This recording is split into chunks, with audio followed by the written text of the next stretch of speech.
watch the sun over Galway.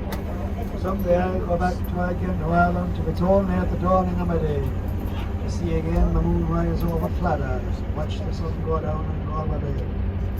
The winds that blow across the seas from Ireland are perfumed by the heather as they blow. And the women in the uplands digging praties, which are potatoes, speak a language that the stranger do not know. For the stranger came and tried to teach us their ways, they scorn us just for being what we are.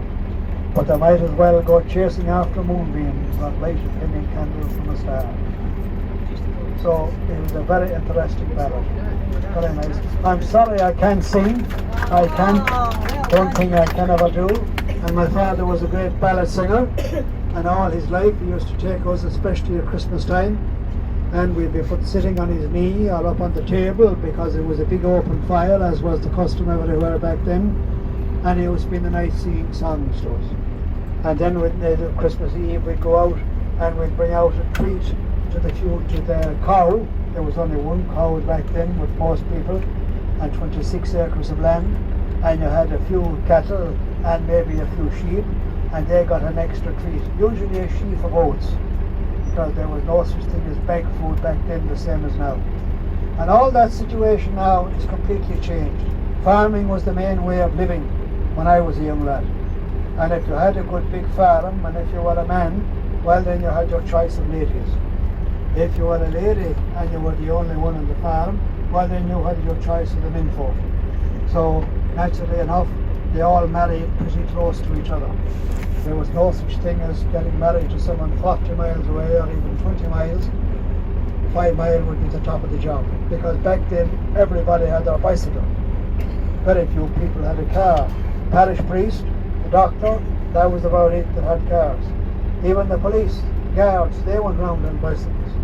And the first bicycle that came to our way was a big penny farthing one. It was owned by a policeman in a station called Woodlawn.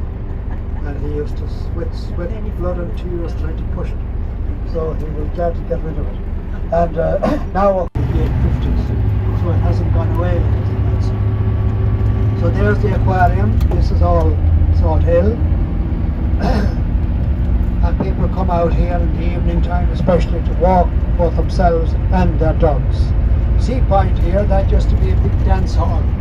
It opened in 1949 to cater for 2,500 dancers. The Beatles were supposed to come there one night, but their van broke down, so they never made it. But all the big show bands came there, including Joe Loss and all those. Practically all the big English bands came there. Now it's mainly given over to bingo and slot machines. And every kind of machine that can take the money out of your pocket and put it into the machine, well, it's inside there. So there's a Sea Point. It was built, strangely enough, it only took 11 months to build it. And there was no computers back then or any of that. There's Claude's Casino in Dublin. It's been there God knows how many years and years. And this fellow here overstepped his planning permission, that building there on the right, so that's why it's closed down. The corporation stepped in and said, well, you had your planning permission, you know what you should have done, you overstepped it, so there we are. These two people here made their money in America. They were immigrants, they came back and they bought those two bars there, Americans, and very nice bars too to go into. And if the eyesight is good enough, or just beside there up on the bay, we can make out the outline of Inishmore, the largest of the Aden Islands. And that cliff that you see there with the white on it, well, that's a very well-known place as well. People go for walks out there. This is up at the top of that hill there. That's where James Joyce, the man who later became Lord Haw-Haw, that's where he lived for many years before he became Lord Haw-Haw. Broadcast for the German Diplomatic Service. Leisure land here, which would have its own heated indoor swimming pools, children's pools, and it's also got a granny pool. And this is our fun fair, which comes here every year. And in the olden days, there was a place here called Ladies' Beach and a beach for men. And the bishop oftentimes would go along there with his walking stick, Bishop Brown, and if a man tried to get in where the women were swimming, or vice versa, well, he would let them know that they were going to hell, and that was the end of that particular performance. back then, of course, the bishops had power. The papal legate came here one time, and when he was asked on his way out, what did he think of the bishops in Ireland, he said, well, I met no bishops, but I met a lot of popes. So there we are. And I have no doubt he did meet a lot of popes. But the church now has lost its grip completely. Those houses here are the most expensive in Galway City.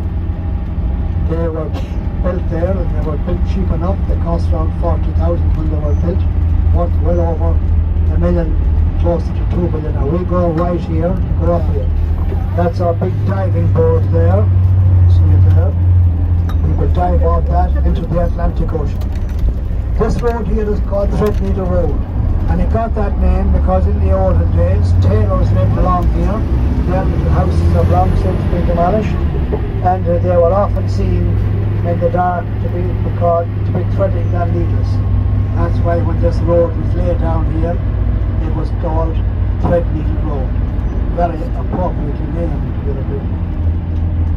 Coming up here on our left, we have a tennis court. So if you feel very energetic, well, you can always go in, sign on and play a game of tennis. Some years ago they decided to cover half it over with the tent so that people could play even in the rain. So rain never stops tennis being played here now. Those houses here are also very, very expensive.